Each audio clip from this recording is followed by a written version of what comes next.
Good morning everyone. Basic classes में आप सभी का स्वागत है एक और नई वीडियो में, जो आज आप लोगों के लिए लेकर के उपस्थित हुआ हूँ।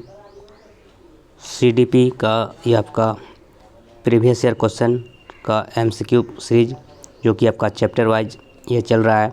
तो आज हम आप लोगों के लिए लेकर के आए हैं सीडीपी का PYQ मतलब child and development and pedagogy का जो प्रीवियस ईयर क्वेश्चन पेपर है, और आपका वो एमसीक्यू बेस्ड है, मल्टीपल चॉइस क्वेश्चन, जो कि आपका चैप्टर वाइज है। तो आज हम लोग इस वीडियो में देखने वाले हैं मूल्यांकन और आकलन। तो इस वीडियो में हम लोग क्या देखेंगे, मूल्यांकन और आकलन। जो आपका सीडीपी का जो चैप्टर है, उस चैप्टर का जितना भी महत्वपूर्ण प्रश्न है, जो कि आपका कहीं न कहीं पूछा हुआ है, जो कि सीटेट का एग्ज़ाम हो या फिर अन्य स्टेट का टेट का एग्ज़ाम जो हुआ है, तो सभी प्रश्न क्या है, पूछा हुआ क्वेश्चन है, प्रीवियस ईयर से है, जो कि सीडीपी का प्रीवियस ईयर क्वेश्चन है और सभी एमसीक्यू रूप फॉर्म में है। तो हम लोग आज इस वीडियो में देखेंगे ये सीडीपी का जो चैप्टर है, मूल्यांकन और आकलन, जिसको अंग्रेजी में क्या बोलते हैं, इवैल्यूएशन एंड असेसमेंट, यानी मूल्यांकन और आकलन का जो चैप्टर है, इसी चैप्टर का आज इस वीडियो में देखेंगे।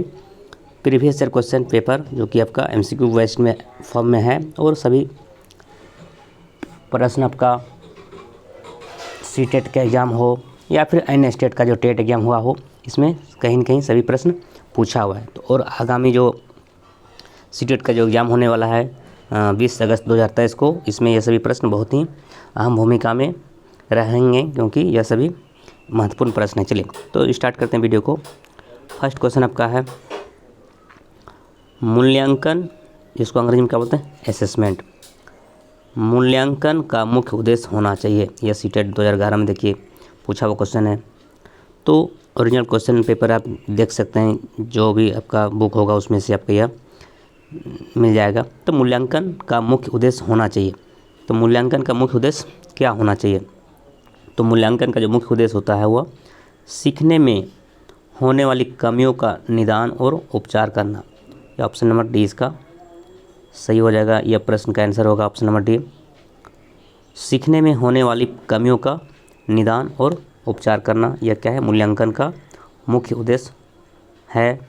तो मूल्यांकन का मुख्य उद्देश्य क्या होना चाहिए? तो सीखने में होने वाली कमियों का निदान और उपचार करना, ऑप्शन नंबर डी। चलिए नेक्स्ट क्वेश्चन आपका है क्वेश्चन नंबर 2।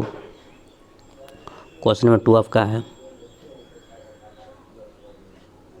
क्वेश्चन नंबर 2 आपका है निम्नलिखित में से कौन रचनात्मक आकलन, जिसको अंग्रेजी में बोलते हैं फॉर्मेटिव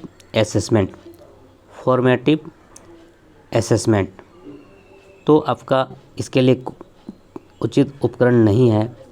तो इनमें से निम्नलिखित में से कौन जो है वो क्या है, रचनात्मक आकलन के लिए उचित उपकरण नहीं है। यानी फॉर्मेटिव असेसमेंट के लिए जो आपका जो उपकरण है वो जो उचित नहीं है, तो क्या नहीं है, ये भी देखिए पूछा हुआ क्वेश्चन है 2011 में, सीटेट का एग्ज़ाम 2011 में पूछा हुआ है। तो पहले ही आपको बता दें, सभी प्रश्न क्या है, एमसीक्यू है और सभी प्रीवियस ईयर क्वेश्चन से लिया गया है, और सीटेट या फिर अन्य स्टेट का टेट एग्ज़ाम में। चलिए तो इसका जो आंसर होगा आपका सत्र परीक्षा, option number C. Option number C इसका सही हो जाएगा। सत्र परीक्षा यह क्या है, रचनात्मक आकलन के लिए उचित उपकरण नहीं है। तो इसका आंसर हो जाएगा ऑप्शन नंबर सी। चलिए अगला प्रश्न आपका है क्वेश्चन नंबर 3। क्वेश्चन नंबर 3 आपका है क्रिस्टीना अपनी कक्षा को क्षेत्र भ्रमण पर ले जाती है और वापस आने पर अपने विद्यार्थियों के साथ भ्रमण पर चर्चा करती है। तो यह किस ओर जो वह संकेत करता है? ये भी आपका सीटेट 2011 में पूछा गया है यह क्वेश्चन को। चलिए तो क्रिस्टीना अपनी कक्षा को क्षेत्र भ्रमण पर ले जाती है और वापस आने पर अपने विद्यार्थियों के साथ भ्रमण पर चर्चा करती है। तो यह जो आपका किसकी ओर संकेत करता है? तो सीखने का आकलन की ओर, option number A. Option number A इसका सही हो जाएगा, सीखने का आकलन की ओर संकेत करता है। चलिए अगला प्रश्न क्वेश्चन नंबर 4। क्वेश्चन नंबर 4 आपका है बच्चों का मूल्यांकन होना चाहिए। बच्चों का किस तरह का मूल्यांकन होना चाहिए? तो बच्चों का मूल्यांकन किस तरह होना चाहिए, तो सतत एवं व्यापक मूल्यांकन होना चाहिए। ऑप्शन नंबर बी क्या होना चाहिए, सतत एवं व्यापक मूल्यांकन होना चाहिए। बच्चों का मूल्यांकन किस तरह होना चाहिए, तो सतत एवं व्यापक मूल्यांकन। चलिए अगला प्रश्न है क्वेश्चन नंबर 5।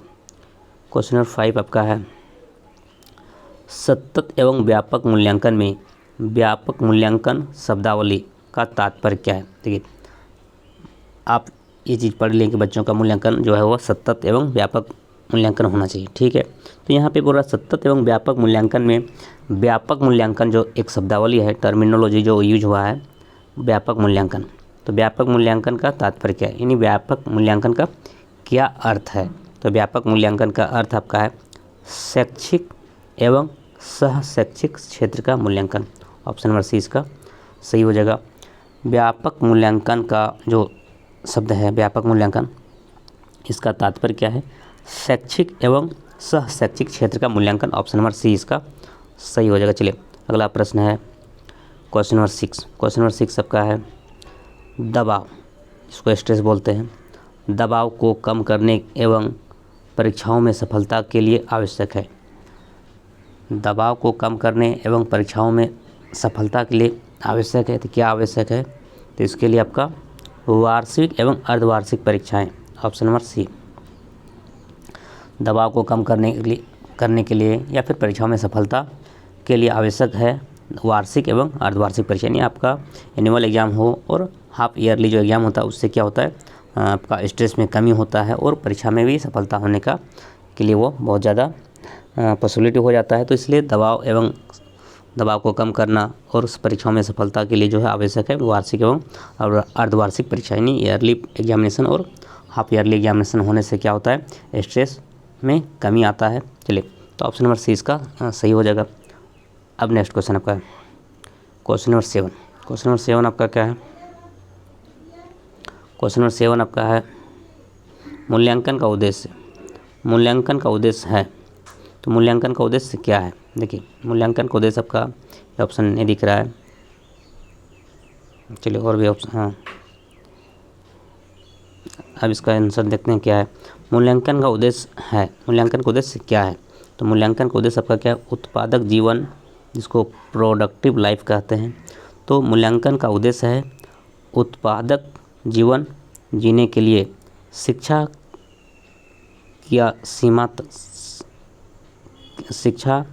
के लिए किस सीमा तक तैयार कर पाई है का पुष्टि पोषण, यानी उसका जो फीडबैक जो होता है वो पुष्टि पोषण का मतलब फीडबैक प्रदान करना। यानी आपका जो उत्पादक जीवन के लिए जीने के लिए, उत्पादक जीवन जीने के लिए, यानी प्रोडक्टिव लाइफ जीने के लिए किस सीमा तक तैयार कर पाई या फिर उसका जो फीडबैक है वो मिलना चाहिए। तो आपका ऑप्शन नंबर डी इसका सही हो जाएगा। मूल्यांकन का उद्देश्य क्या है, तो मूल्यांकन का उद्देश्य आपका है, मूल्यांकन का उद्देश्य क्या है आपका, ऑप्शन नंबर डी इसका सही हो जाएगा, 7 का डी। मूल्यांकन का जो उद्देश्य है उत्पादक जीवन जीने के लिए शिक्षा किस सीमा तक तैयार कर पाई है का पुष्टि पोषण प्रदान करना। ऑप्शन नंबर डी इसका करेक्ट हो जाएगा क्वेश्चन नंबर 7 का। चलिए नेक्स्ट क्वेश्चन है क्वेश्चन नंबर 8। क्वेश्चन नंबर 8 आपका क्या है, तो क्वेश्चन नंबर 8 आपका है, मूल्यांकन किया जाना चाहिए। मूल्यांकन किया जाना चाहिए, तो मूल्यांकन किया जाना चाहिए, तो मूल्यांकन जो आपका बच्चों के सीखने के स्तर का ज्ञान होता है। मूल्यांकन क्या होता है, तो बच्चों के सीखने के स्तर का ज्ञान होता है। ऑप्शन नंबर सी, मूल्यांकन किया जाना चाहिए क्योंकि बच्चों के जो सीखने का जो स्तर का जो ज्ञान होता है वो पता चल सके। तो मूल्यांकन करने से क्या होता है, बच्चों के सीखने के स्तर का ज्ञान होता है कि बच्चा कितना सीखा है, तो इसलिए मूल्यांकन करना चाहिए। तो ऑप्शन नंबर सी इसका सही हो जाएगा। चलिए अगला प्रश्न क्वेश्चन नंबर 9। क्वेश्चन नंबर 9 आपका है,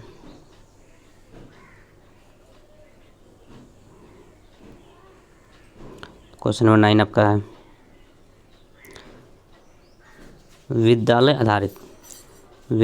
आधारित आकलन मुख्य रूप से किस सिद्धांत पर आधारित होता है। विद्यालय आधारित आकलन मुख्य रूप से जो है आपका किस सिद्धांत पर आधारित है। विद्यालय आधारित आकलन मुख्य रूप से किस सिद्धांत पर आधारित है, तो यह जो आपका आंसर हो जाएगा ऑप्शन नंबर ए सही हो जाएगा। बाह्य परीक्षकों की अपेक्षा शिक्षक अपने शिक्षार्थियों की क्षमताओं को बेहतर मानते हैं, ये ऑप्शन सही हो जाएगा ए। विद्यालय आधारित आकलन मुख्य रूप से किस सिद्धांत पर आधारित होता है? तो बाह्य परीक्षकों की अपेक्षा शिक्षक अपने शिक्षार्थियों की क्षमताओं को बेहतर मानते हैं, ऑप्शन नंबर ए इसका सही हो जाएगा 9 का ए। चलिए नेक्स्ट क्वेश्चन आपका है क्वेश्चन नंबर 10। क्वेश्चन नंबर 10 आपका क्या है? सीखने के लिए आकलन निम्नलिखित का ध्यान है, यानी सीखने के लिए जो आकलन है वो निम्नलिखित का ध्यान है सिवाय किसका? सिवाय विद्यार्थियों की आवश्यकताओं का। तो ऑप्शन नंबर ए इसका सही हो जाएगा 10 का ए। सीखने के लिए आकलन निम्नलिखित का ध्यान है सिवाय विद्यार्थियों की आवश्यकताओं का, ऑप्शन नंबर ए विद्यार्थियों की आवश्यकताएं। यह क्या है?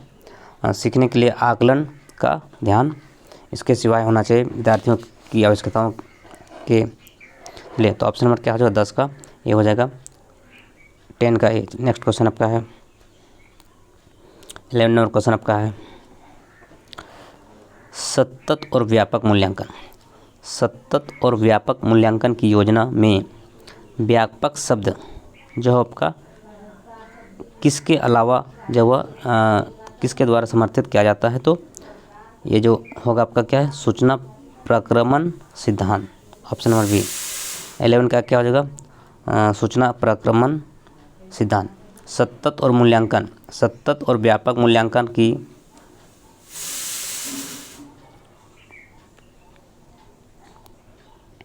भी हो जाएगा इसका। सतत और व्यापक मूल्यांकन की योजना में व्यापक शब्द सूचना प्रक्रमण सिद्धांत के अलावा निम्नलिखित के द्वारा समर्थित किया जाता है। सूचना प्रक्रमण सिद्धांत के अलावा निम्नलिखित के द्वारा समर्थित किया जाता है, ऑप्शन नंबर 20 का सही हो जाएगा 11 का। चलिए अब नेक्स्ट क्वेश्चन आपका है क्वेश्चन नंबर 12। सतत और व्यापक मूल्यांकन। सतत और व्यापक मूल्यांकन जो है वो किस पर बल देता है? ऑप्शन नंबर इसका क्या हो जाएगा? ये आपका देखिए सीटेट 2013 में ये प्रश्न पूछा हुआ है। तो कहीं न कहीं निश्चित रूप से सभी प्रश्न क्या महत्वपूर्ण है, क्योंकि सीटेट का एग्जाम में पूछा हुआ क्वेश्चन है और आप सभी जानते हैं कि सीटेट जो है वो बहुत ज़्यादा क्वेश्चन को रिपीट करता है प्रीवियस ईयर से। तो इसका जो आंसर होगा आपका ऑप्शन नंबर 20 हो जाएगा। सीखने को किस प्रकार अवलोकित, रिकॉर्ड और सुधारा जाए इस पर बल देता है। सीखने को किस प्रकार अवलोकित किया जाए और रिकॉर्ड और सुधारा जाए इस पर वो बल देता है कौन? सतत व्यापक मूल्यांकन। सतत और व्यापक मूल्यांकन जो है वह सीखने को किस प्रकार अवलोकित या फिर रिकॉर्ड को सुधारा जाए इस पर वो बल देता है। चलिए ऑप्शन नंबर 20 का 12 का भी हो जाएगा सही। चलिए अगला प्रश्न आपका है 13 नंबर क्वेश्चन आपका है क्वेश्चन नंबर 13 आपका है विद्यालय आधारित आकलन। विद्यालय आधारित आकलन क्या है? देखिए इसका ऑप्शन थोड़ा सा कट रहा है। उसका जो आंसर होगा विद्यालय आधारित आकलन है। तो विद्यालय आधारित आकलन क्या है? तो परिचित वातावरण में अधिक सीखने में सभी विद्यार्थियों को मदद करता है। तो आंसर होगा ऑप्शन नंबर सी। क्या हो जाएगा ऑप्शन नंबर सी? क्या हो जाएगा ऑप्शन नंबर सी इसका सही आंसर हो जाएगा। विद्यालय आधारित आकलन क्या है? तो आपका ऑप्शन नंबर सी इसका आंसर हो जाएगा। परिचित वातावरण में अधिक सीखने में सभी शिक्षार्थियों की मदद करना। तो ऑप्शन नंबर सी इसका सही हो जाएगा। विद्यालय आधारित आकलन क्या है? तो परिचित वातावरण में अधिक सीखने में सभी विद्यार्थियों की मदद करता है। तो ऑप्शन नंबर सी इसका सही हो जाएगा। विद्यालय आधारित आकलन क्या है? तो परिचित वातावरण में अधिक सीखने में सभी शिक्षार्थियों की मदद करता है। ऑप्शन नंबर सी इसका सही हो जाएगा। चलिए अगला प्रश्न है आपका क्वेश्चन नंबर 14। क्वेश्चन नंबर 14 आपका है क्वेश्चन नंबर 14 आपका है डैश के अतिरिक्त निम्नलिखित जो है वो कुछ तकनीकें हैं जो कि परीक्षा के कारण होने वाली चिंता को दूर करती है। ये भी आपका देखिए सीटेट 2013 में ये प्रश्न को पूछा गया है। तो इसका जो आंसर होगा आपका 14 का तो क्या हो जाएगा? परिणाम के बारे में बहुत अधिक सोचना। ऑप्शन नंबर डी इसका सही हो जाएगा। परिमाण के बारे में बहुत अधिक सोचना। परिमाण के बारे में बहुत अधिक सोचना के अतिरिक्त, परिमाण के बारे में बहुत अधिक सोचना के अतिरिक्त निम्नलिखित कुछ तकनीकें हैं जो परीक्षा के कारण होने वाली चिंता को दूर करती है। तो ऑप्शन नंबर डी इसका क्या हो जाएगा, सही हो जाएगा 14 का। नेक्स्ट क्वेश्चन आपका है 15 नंबर क्वेश्चन आपका, 15 नंबर क्वेश्चन आपका है डैश के अतिरिक्त सभी सीखने के रूप में आकलन को बढ़ावा देता है। ये भी आपका देखिए 2013 में पूछा हुआ है। तो आपका जो तो क्या हो जाएगा, जितनी संभावना हो विद्यार्थियों को लगातार परीक्षण लेना के अतिरिक्त, ऑप्शन नंबर 20 का सही हो जाएगा 15 का। जितनी संभावना हो विद्यार्थियों का लगातार परीक्षण लेना के अतिरिक्त सभी सीखने के रूप में आकलन को बढ़ावा देते हैं। ऑप्शन नंबर 20 का क्या हो जाएगा, सही हो जाएगा। अगला प्रश्न है क्वेश्चन नंबर 16 आपका है, जब एक बावर्ची खाना पकाते समय खाने को चखता है तो वह किसके समान है। तो इसका जो आंसर है आपका 16 का, तो क्या हो जाएगा, डी हो जाएगा, सीखने के लिए आकलन। ऑप्शन नंबर क्या है, डी इसका सही हो जाएगा, सीखने के लिए आकलन। 16 का डी हो जाएगा।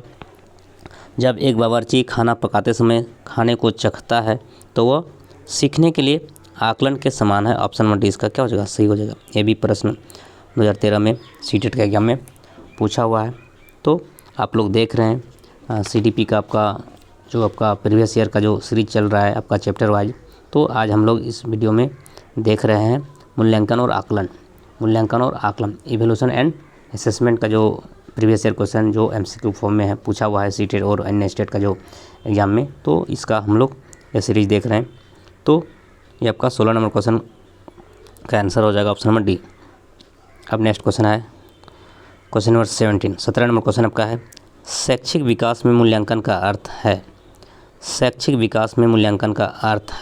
तो शैक्षिक विकास में मूल्यांकन का क्या अर्थ है, तो छात्रों की प्रगति का आकलन। ऑप्शन नंबर ए 17 का ए इसका सही हो जाएगा। शैक्षिक विकास में मूल्यांकन का अर्थ होता है छात्रों की प्रगति का आकलन। ऑप्शन नंबर ए। अगला प्रश्न है क्वेश्चन नंबर 18, निम्न में से कौन सा लक्षण किसी मापक उपकरण के लिए सर्वाधिक वांछनीय है। निम्न में से कौन सा लक्षण किसी मापक उपकरण के लिए सर्वाधिक वांछनीय है, तो इसका जो आंसर होगा आपका वैधता, वैलिडिटी। ऑप्शन नंबर बी क्या हो जाएगा, वैधता। वैधता यह क्या है आपका, किसी मापक उपकरण के लिए सर्वाधिक वांछनीय उपकरण है। वैधता क्या है, वैधता, वैलिडिटी। ऑप्शन नंबर बी 18 का क्या हो जाएगा, ऑप्शन नंबर बी। अब अगला प्रश्न आपका है क्वेश्चन नंबर 19। क्वेश्चन नंबर 19 आपका क्या है, विज्ञान में मूल्यांकन। तो विज्ञान में जो मूल्यांकन वो क्या होता है, सभी क्रियाकलापों का एकीकृत भाग होना चाहिए। ऑप्शन नंबर सी इसका सही हो जाएगा। विज्ञान में मूल्यांकन किस तरह होना चाहिए, तो विज्ञान में मूल्यांकन जो आपका सभी क्रियाकलापों का एकीकृत भाग होना चाहिए। ऑप्शन नंबर सी इसका सही हो जाएगा, 19 का सी। अगला प्रश्न है आपका क्वेश्चन नंबर 20। क्वेश्चन नंबर 20 आपका है, मूल्यांकन से अभिप्राय है। मूल्यांकन से क्या समझते हैं, मूल्यांकन से क्या तात्पर्य है, तो मूल्यांकन से क्या समझते हैं, तो मूल्यांकन क्या है आपका, छात्रों की अधिगम की सफलता और सफलता का अध्ययन करना ही क्या है, वो मूल्यांकन कहलाता है। मूल्यांकन क्या है, छात्रों का जो अधिगम है, छात्र का जो सीखने का जो सफलता और असफलता का जो अध्ययन होता है उसी को मूल्यांकन कहते हैं। यानी कितना वो सफल हो रहा है सीखने में या फिर कितना वो असफल हो रहा है, यानी सफलता और असफलता का अध्ययन ही छात्रों का जो अधिगम है, छात्रों का जो सीखने में जो सफलता और असफलता का जो अध्ययन होता है उसी को मूल्यांकन कहते हैं, कि कितना बच्चा सीख रहा है, कितना नहीं सीख पा रहा है। तो ऑप्शन नंबर सी इसका सही हो जाएगा, 20 का सी। छात्रों के अधिगम की सफलता और असफलताओं का अध्ययन करना मूल्यांकन कहलाता है। 20 का सी हो जाएगा इसका सही आंसर। अगला प्रश्न है आपका, अब 21 नंबर क्वेश्चन आपका है, निम्नलिखित में से कौन सा एक अन्य विकल्पों से संबंध नहीं है। कौन संबंध नहीं है, यह सीटेट 2014 में पूछा हुआ है। तो बताना है कि जो कौन सा विकल्प सही है जो कि आपका एक अन्य विकल्प से संबंध नहीं है। तो इसका जो सही उत्तर होगा आपका ऑप्शन नंबर डी इसका सही हो जाएगा। आप उसकी सफलता हेतु उनकी क्षमता में विश्वास को अभिव्यक्त करना, ये आपका क्या है, अन्य विकल्पों से संबंध नहीं है। ये आपका ये तीनों अलग है। ये जो आपका किसी विषय पर विद्यार्थियों की प्रतिक्रिया लेना या फिर प्रश्नोत्तरी जिसको क्यूज बोलते हैं, क्यूज परिचालित करना या फिर स्व आकलन के लिए कौशल को प्रतिमानित करना, यह तीनों क्या है वो अलग है। और यह क्या है ऑप्शन नंबर डी क्या है, एक दूसरे का से संबंध नहीं है। तो आप उसकी सफलता हेतु उनकी जो क्षमता में विश्वास को अभिव्यक्त करना, यह क्या है आपका, यह अन्य विकल्पों से संबंध नहीं है। तो ऑप्शन नंबर डी इसका क्या हो जाएगा, सही हो जाएगा। बाकी किसी विषय पर विद्यार्थियों की प्रतिक्रिया को लेना यह अलग बात है, प्रश्नोत्तरी परिचालित करना यह भी अलग बात है, और स्व आकलन के कौशल को प्रतिमानित करना ये भी क्या है, अलग है। तो आपका अन्य तीनों विकल्प में से ये जो है वो यह संबंध नहीं हो रहा है। तो ये आपका ऑप्शन नंबर डी इसका क्या हो जाएगा, अलग है, जो कि निम्नलिखित में से एक अन्य विकल्पों से संबंध नहीं है। तो आपका ऑप्शन नंबर डी इसका क्या हो जाएगा, इसका संबंध ये तीनों से नहीं है। बाकी तीनों का संबंध एक जैसा है, इसका संबंध इससे नहीं है। तो ऑप्शन नंबर डी इसका क्या हो जाएगा, इसका सही हो जाएगा। अगला प्रश्न है क्वेश्चन नंबर आपका 22।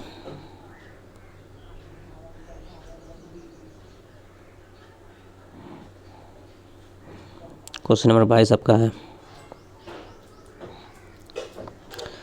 विद्यालय आधारित आकलन प्रारंभ किया गया था ताकि विद्यालय आधारित आकलन प्रारंभ किया गया था ताकि सभी विद्यार्थियों के संपूर्ण विकास को निश्चित किया जा सके। ऑप्शन नंबर ए इसका क्या हो जाएगा, सही हो जाएगा। विद्यालय आधारित आकलन प्रारंभ किया गया था ताकि सभी विद्यार्थियों के संपूर्ण विकास को निश्चित किया जा सके। तो ऑप्शन नंबर क्या हो जाएगा, ए सही हो जाएगा। 22 का क्या हो जाएगा, ए। सभी विद्यार्थियों के संपूर्ण विकास को निश्चित किया जा सके, ये आपका क्या है, विद्यालय आधारित आकलन प्रारंभ किया गया था ताकि। ऑप्शन नंबर ए इसका 22 का सही हो जाएगा। अगला प्रश्न है आपका क्वेश्चन नंबर 23। क्वेश्चन नंबर 23 आपका क्या है,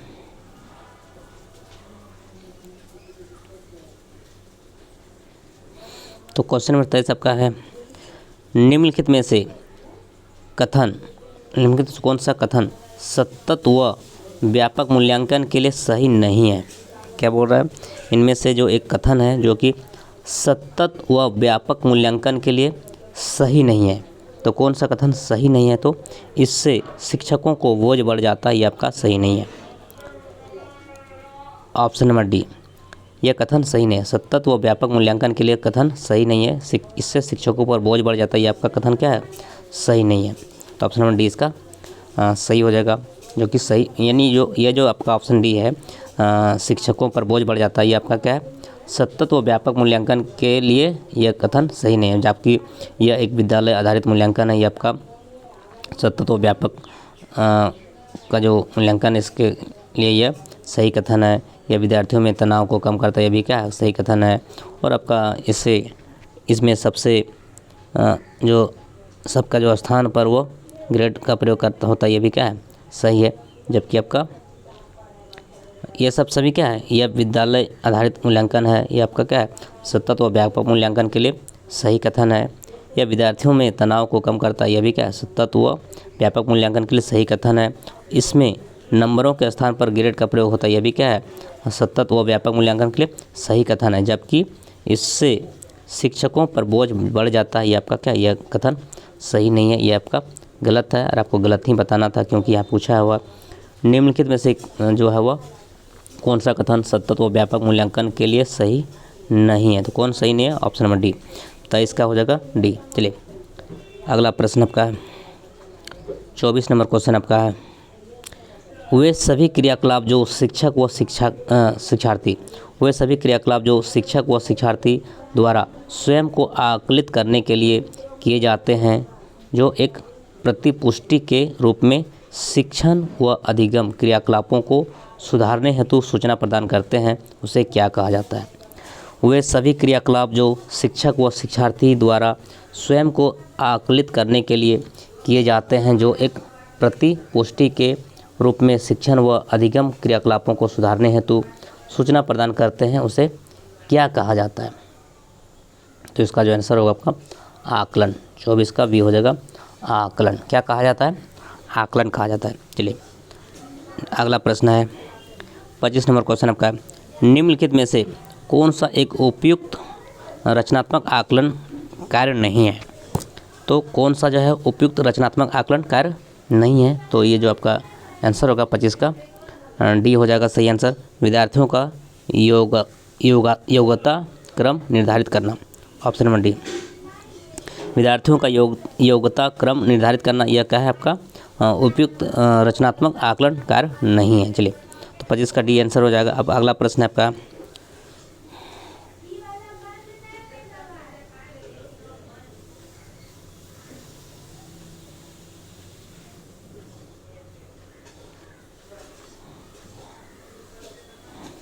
शिक्षण में अध्यापकों के द्वारा विद्यार्थियों का आकलन इस अंतर्दृष्टि को विकसित करने के लिए किया जा सकता है। ये आपका सीटेट 2015 में पूछा हुआ है। तो शिक्षण में अध्यापकों के द्वारा विद्यार्थियों का आकलन इस अंतर्दृष्टि को विकसित करने के लिए किया जा सकता है। तो इसका जो आंसर होगा आपका क्या हो जाएगा 26 का सी। 26 का सी। शिक्षार्थियों की आवश्यकता के अनुसार शिक्षण उपागम में परिवर्तन करना, क्या हो जाएगा ऑप्शन नंबर सी इसका सही हो जाएगा। शिक्षण में अध्यापकों के द्वारा विद्यार्थियों का आकलन इस अंतर्दृष्टि को विकसित करने के लिए किया जाता है। तो आंसर हो जाएगा ऑप्शन नंबर सी, शिक्षार्थियों की आवश्यकता के अनुसार शिक्षण उपागम में परिवर्तन करना, ऑप्शन नंबर सी इसका 26 का सही हो जाएगा। चलिए, नेक्स्ट क्वेश्चन आपका है 27 नंबर क्वेश्चन आपका है, सतत एवं व्यापक मूल्यांकन किस लिए आवश्यक है। ये देखिए सीटेट 2015 में पूछा हुआ है। तो सतत एवं व्यापक मूल्यांकन किस लिए आवश्यक है। तो आपका यह समझने के लिए कि अधिगम का किस प्रकार अवलोकन किया जाता है, जो कि दर्ज किया जाता है। तो ये आपका ये जो आंसर है आपका क्या है, ऑप्शन नंबर डी इसका सही हो जाएगा। यह समझने के लिए 27 का क्या हो जाएगा, डी हो जाएगा। यह समझने के लिए कि अधिगम का किस प्रकार अवलोकन किया जाता है, दर्ज किया जाता है, व सुधार किया जा सकता है, ऑप्शन नंबर डी इसका सही हो जाएगा। सतत एवं व्यापक मूल्यांकन किस लिए आवश्यक है। तो यह समझने के लिए कि अधिगम का किस प्रकार अवलोकन किया जाता है, किस प्रकार दर्ज किया जाता है और सुधार किया जा सकता है। ये आपका सतत एवं व्यापक मूल्यांकन इसलिए आवश्यक है। चलिए, ऑप्शन नंबर डी 27 का सही हो जाएगा। अगला प्रश्न है 28 नंबर क्वेश्चन है, निम्नलिखित में से कौन सा आकलन करने का सर्वाधिक उपयुक्त तरीका है। यह सीटेट 2015 में पूछा हुआ है। तो कौन सा जो है वह आकलन करने का सर्वाधिक उपयुक्त तरीका है। तो इसका जो आंसर होगा आपका ऑप्शन नंबर ए इसका सही हो जाएगा। आकलन शिक्षण अधिगम में अंतर्निहित प्रक्रिया है, ऑप्शन नंबर ए। आकलन शिक्षण अधिगम में अंतर्निहित प्रक्रिया है, ऑप्शन नंबर ए इसका सही हो जाएगा, जो कि आकलन करने का सर्वाधिक उपयुक्त तरीका है, ऑप्शन नंबर ए। आकलन शिक्षण अधिगम में अंतर्निहित प्रक्रिया है। चलिए, अगला प्रश्न है आपका क्वेश्चन नंबर आपका 29, आकलन शिक्षण अधिगम प्रक्रिया का अभिन्न अंग है क्योंकि। आकलन शिक्षण अधिगम प्रक्रिया का अभिन्न अंग है क्योंकि जो आपका यह आपका आकलन में अध्यापक बच्चों के अधिगम को समझता है और उसके अपने शिक्षण की परिपुष्टि भी होती है, ऑप्शन नंबर सी इसका सही हो जाएगा। ये आपका सीटेट 2015 में पूछा हुआ क्वेश्चन है। तो सभी क्वेश्चन क्या है, प्रीवियस ईयर से ही लिया गया है और महत्वपूर्ण है आने वाला जो सीटेट का एग्जाम होने वाला है उसमें उसके लिए। तो आकलन शिक्षण अधिगम प्रक्रिया का अभिन्न अंग है क्योंकि आकलन में अध्यापक बच्चों के अधिगम को समझता है और उसके अपने शिक्षण की परिपुष्टि भी होती है। तो ऑप्शन नंबर सी इसका सही हो जाएगा, 29 का सी। 30 नंबर क्वेश्चन है आपका है, बहुविकल्पीय प्रश्न बच्चों की किस योग्यता का आकलन करते हैं। ये टेट 2015 में हुआ है उसमें पूछा हुआ क्वेश्चन है। तो बहुविकल्पीय प्रश्न बच्चों की सही उत्तर की पहचान करने की योग्यता का आकलन करता है, ऑप्शन नंबर ए इसका सही हो जाएगा, 30 का। बहुविकल्पीय प्रश्न बच्चों की सही उत्तर की पहचान करने की योग्यता का आकलन करते हैं, ऑप्शन नंबर ए। बहुविकल्पीय प्रश्न बच्चों की सही उत्तर की पहचान करने की योग्यता का आकलन करते हैं, ऑप्शन नंबर ए इसका 30 का सही हो जाएगा। चलिए, अगला प्रश्न है आपका 31 नंबर क्वेश्चन, 31 नंबर क्वेश्चन आपका है, रचनात्मक उत्तरों के लिए चाहिए। रचनात्मक उत्तरों के लिए क्या चाहिए। तो रचनात्मक उत्तरों के लिए मुक्त उत्तरीय प्रश्न चाहिए, ऑप्शन नंबर ए। 31 का ए इसका सही हो जाएगा, ए। रचनात्मक उत्तरों के लिए मुक्त उत्तरीय प्रश्न चाहिए, ऑप्शन नंबर ए। रचनात्मक उत्तरों के लिए मुक्त उत्तरीय प्रश्न चाहिए, ऑप्शन नंबर ए। 31 का ए हो जाएगा। चलिए, अब अगला प्रश्न है आपका आकलन। 32 नंबर क्वेश्चन है आकलन। आकलन क्या है? 32 का हो जाएगा आंसर हो जाएगा आकलन क्या है? तो सीखने में सुधार का एक तरीका है। ऑप्शन नंबर क्या है? डी। आकलन क्या है? सीखने में सुधार का एक तरीका है। सीखने में जो सुधार का एक तरीका है वो क्या है? आकलन कहलाता है। आकलन क्या है? सीखने में सुधार का एक तरीका है। ऑप्शन नंबर डी, 32 का डी। चलिए नेक्स्ट क्वेश्चन है 33 नंबर क्वेश्चन आपका है। 33 नंबर क्वेश्चन आपका आकलन के बारे में निम्नलिखित कथनों में से कौन सा कथन सही है? देखिए ये आपका स्टेटमेंट है।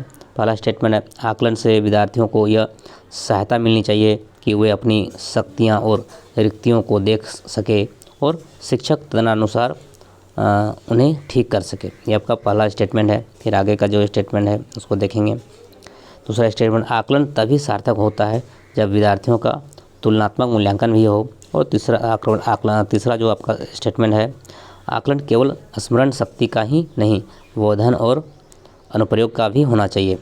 और आपका चौथा जो आकलन है आपका चौथा जो आपका स्टेटमेंट है आकलन तब तक उद्देश्यपूर्ण नहीं हो सकता जब तक उससे भय और चिंता का संचार न हो। तो इस तरह का जो ये आपका स्टेटमेंट है आपका 33 नंबर क्वेश्चन में, तो इसका आंसर हो जाएगा आपका ऑप्शन नंबर ए, 1 और 3 दोनों। मतलब 33 का ए आंसर हो जाएगा 1 और 3 दोनों। तो इसको हम फिर से एक बार स्टेटमेंट को अच्छा से हम दिखा दे रहे हैं छोटा करके। देखिए क्वेश्चन नंबर क्या है आपका 33। क्वेश्चन नंबर 33 आपका देखिए आप देख पा रहे हैं कि 33 नंबर जो क्वेश्चन आपका है इसमें स्टेटमेंट है। तो आपका पूछ रहा है कि आकलन के बारे में निम्नलिखित कथनों में से कौन सा कथन सही है? तो इसका आंसर होगा आपका ऑप्शन नंबर ए। मतलब ऑप्शन नंबर क्या है? ए सही हो जाएगा। पहला स्टेटमेंट और आपका तीसरा स्टेटमेंट ये दोनों स्टेटमेंट क्या है? सही है। आपका पहला और तीसरा स्टेटमेंट क्या है? सही है। आकलन के बारे में जो है वो पहला स्टेटमेंट और तीसरा स्टेटमेंट क्या है? सही है। पहला स्टेटमेंट क्या है? आकलन से विद्यार्थियों को यह सहायता मिलनी चाहिए कि वे अपनी शक्तियों और रिक्तियों को देख सके और शिक्षक तदनुसार उन्हें ठीक कर सके। तो आपका पहला ऑप्शन क्या है? ए नंबर स्टेटमेंट सही है। और आपका तीसरा स्टेटमेंट क्या है? तीसरा स्टेटमेंट क्या है? आकलन केवल स्मरण शक्ति का ही नहीं बोधन और अनुप्रयोग का भी होना चाहिए। ऑप्शन नंबर स्टेटमेंट 3 भी क्या है? सही है। बाकी 2 नंबर और 4 नंबर का स्टेटमेंट वो क्या है? सही नहीं है। तो आंसर हो गया आपका ऑप्शन नंबर ए, 1 और 3 दोनों। चलिए ये पहला स्टेटमेंट और तीसरा स्टेटमेंट ये दोनों स्टेटमेंट सही है। फर्स्ट और थर्ड पहला और तीसरा कथन जो वो आपका क्या है? सही है। आकलन से संबंधित कथन जो आपका क्या है? 1 और 3 सही है। तो 1 और 3 किस में? ऑप्शन नंबर ए में। चलिए तो 33 का ए इसका सही हो जाएगा। अब अगला प्रश्न है आपका, एक बार फिर से कथन को देख दे रहे हैं, पढ़ दे रहे हैं बड़ा करके। ये आपका कथन क्या है? सही है। पहला कथन आपका क्या है? फर्स्ट स्टेटमेंट आपका यह वाला स्टेटमेंट क्या है? सही है कि आकलन से विद्यार्थियों को यह सहायता मिलनी चाहिए कि वे अपनी शक्तियों और रिक्तियों को देख सके और शिक्षक तदनुसार उन्हें ठीक कर सके। ये आपका स्टेटमेंट क्या है? सही है। चलिए ये आपका पहला स्टेटमेंट सही है। अब देखिए दूसरा स्टेटमेंट को आपको बता दे रहे हैं। दूसरा स्टेटमेंट क्या है आपका?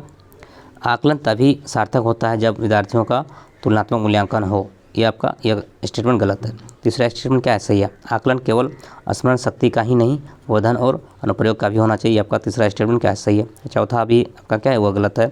आकलन तब तक उद्देश्यपूर्ण नहीं हो सकता जब तक उससे भय और चिंता का संचार न हो। तो आपका स्टेटमेंट 4 भी क्या है? गलत है।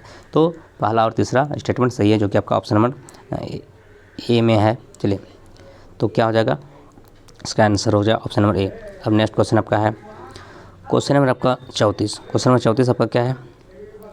तनाव को कम करने के अप्रत्यक्ष ढंग कहलाते हैं। तनाव को कम करने के अप्रत्यक्ष ढंग कहलाते हैं। तो क्या कहलाते हैं? तनाव को कम करने के अप्रत्यक्ष ढंग क्या कहलाते हैं? तो रक्षणात्मक यांत्रिकता। Option number B. तनाव को कम करने के अप्रत्यक्ष ढंग कहलाते हैं रक्षात्मक यांत्रिकता। रक्षात्मक यांत्रिकता क्या कहलाते हैं? तनाव को कम करने के अप्रत्यक्ष ढंग कहलाते हैं रक्षणात्मक यांत्रिकता। ऑप्शन नंबर बी, 34 का बी। चलिए अगला प्रश्न है 35 नंबर क्वेश्चन आपका है, निम्न में से कौन सा मूल्यांकन का प्रकार नहीं है? कौन सा मूल्यांकन का प्रकार नहीं है? तो मूल्यांकन का प्रकार कौन नहीं है, तो मानक, ऑप्शन नंबर ए। मानक क्या है, वो मूल्यांकन का प्रकार नहीं, जबकि निर्माणात्मकता, योगात्मकता, CCE ये सभी क्या है, मूल्यांकन का प्रकार है। तो आपका मानक क्या हुआ, मूल्यांकन का प्रकार नहीं है, ऑप्शन नंबर ए 35 का ए, मानक मूल्यांकन का प्रकार नहीं है। चलिए 36 नंबर क्वेश्चन आपका है, निम्न में से कौन सा मूल्यांकन के त्रिकोण का भाग नहीं है, त्रिकोण का भाग नहीं है, मूल्यांकन के त्रिकोण का भाग नहीं है, शैक्षिक उद्देश्य, मूल्यांकन, शिक्षण अनुभव और अधिगम अनुभव। तो इसका जो आंसर होगा आपका option number C, option number C, शिक्षक अनुभव। क्या है, शिक्षण अनुभव। मूल्यांकन के त्रिकोण का भाग नहीं है, कौन नहीं है, शिक्षण अनुभव, टीचिंग एक्सपेरिमेंट, शिक्षण अनुभव, टीचिंग एक्सपीरियंस। क्या हो गया, टीचिंग एक्सपीरियंस, यह क्या है, शिक्षण अनुभव, जो क्या है मूल्यांकन के त्रिकोण का भाग नहीं है, मूल्यांकन के त्रिकोण का भाग नहीं है, कौन नहीं, शिक्षण अनुभव, टीचिंग एक्सपीरियंस, टीचिंग एक्सपीरियंस। चलिए टीचिंग एक्सपीरियंस जो आपका क्या है, शिक्षण अनुभव, जो मूल्यांकन के त्रिकोण का भाग नहीं है। चलिए बाकी वो है। चलिए नेक्स्ट क्वेश्चन आपका है 37 नंबर क्वेश्चन आपका, विद्यार्थियों के सीखने में जो रिक्तियाँ रह जाती है उनके निदान के बाद क्या होना चाहिए।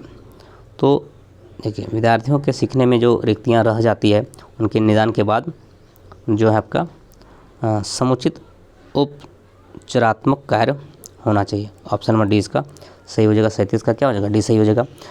विद्यार्थियों के सीखने में जो रिक्तियाँ रह जाती है उनके निदान के बाद समुचित उपचारात्मक कार्य होना चाहिए, ऑप्शन नंबर डी इसका सही हो जाएगा 37 का। अगला प्रश्न है 38 नंबर क्वेश्चन, नैदानिक परीक्षा डायग्नोस्टिक टेस्ट का मुख्य उद्देश्य क्या है। नैदानिक परीक्षा का मुख्य उद्देश्य क्या है, तो नैदानिक जो परीक्षा है उसका मुख्य उद्देश्य आपका क्या है, तो अकादमिक कठिनाइयों के कारणों का पता लगाना, ऑप्शन नंबर सी, अकादमिक कठिनाइयों के कारणों का पता लगाना ही क्या है, नैदानिक परीक्षा का मुख्य उद्देश्य है। नैदानिक परीक्षा का जो मुख्य उद्देश्य है अकादमिक कठिनाइयों के कारणों का पता लगाना, जो आपका एकेडमिक जो डिफ़िकल्टी होता है उस कारण का, एकेडमिक डिफ़िकल्टी का जो रीजन का पता करना ही क्या हुआ, डायग्नोस्टिक टेस्ट है। डायग्नोस्टिक टेस्ट क्या है, डायग्नोस्टिक टेस्ट का जो मेन पर्पस क्या है, डायग्नोस्टिक टेस्ट का मेन पर्पस क्या है, मेन उद्देश्य क्या है, तो एकेडमिक कठिनाइयों जो है होता है, एकेडमिक जो डिफ़िकल्टियाँ जो होती है उसका रीजन का पता लगाना, ऑप्शन नंबर सी इसका सही हो जाएगा 38 का सी। अगला प्रश्न है CCE में औपचारिक और यह जगह, CCE क्या है आपका, मूल्यांकन का प्रकार है। तो CCE में औपचारिक और योग्यतात्मक निर्धारण का कुल मूल्य होता है। CCE में औपचारिक और योगात्मक निर्धारण का जो कुल मूल्य होता है वो कितना होता है, तो आपका क्रमशः 40% और 60%, ऑप्शन नंबर ए सही हो जाएगा। CCE में औपचारिक और योग्यतात्मक निर्धारण का कुल मूल्य होता है क्रमशः 40% और 60%, ऑप्शन नंबर ए इसका 39 का ए सही हो जाएगा। चलिए अब नेक्स्ट क्वेश्चन आपका है 40 नंबर क्वेश्चन आपका है, एक नायक जिसको उपदेशक बोलते हैं, एक नायक द्वारा प्रयुक्त मूल्यांकन का प्रकार, एक नायक द्वारा प्रयुक्त मूल्यांकन का प्रकार जो अनुदेशक के समय सीखने के विकास में किया जाता है, तो वो क्या है, आंसर हो जाएगा फॉर्मेटिव मूल्यांकन, ऑप्शन नंबर वी, फॉर्मेटिव मूल्यांकन। क्या हो जाएगा, फॉर्मेटिव मूल्यांकन, ऑप्शन नंबर 20 का सही हो जाएगा। कक्षा नायक द्वारा प्रयुक्त मूल्यांकन का प्रकार जो अनुदेशन के समय सीखने के विकास में किया जाता है, तो फॉर्मेटिव मूल्यांकन, ऑप्शन नंबर 20 का सही होगा 40 का भी, फॉर्मेटिव मूल्यांकन भी, फॉर्मेटिव मूल्यांकन। कक्षा नायक द्वारा प्रयुक्त मूल्यांकन का जो अनुदेशन के समय सीखने के विकास में जो किया जाता है वो क्या है, फॉर्मेटिव मूल्यांकन, तो ऑप्शन नंबर बी। तो 40 का क्या हो जाएगा, 40 का बी, तो ऑप्शन नंबर क्या हो जाएगा बी। तो इस वीडियो में इतना ही। ये जो आपका चैप्टर वाइज जो आपका CDP का जो चैप्टर वाइज का जो सीरीज चल रहा है आपका CDP का प्रीवियस ईयर क्वेश्चन का MCQ सीरीज, तो आपका आज इस वीडियो में हम लोगों ने देखा कि मूल्यांकन और आकलन का जो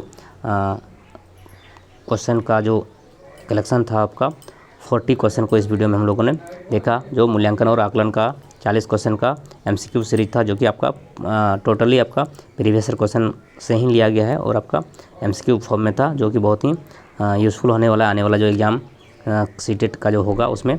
चलिए, तो इस वीडियो में इतना ही। अब नेक्स्ट वीडियो फिर और भी चैप्टर का वीडियो लेकर के आएंगे। तब तक के लिए सभी को thank you, thank you, thank you so much. Thanks for watching. जय हिंद, वंदे मातरम।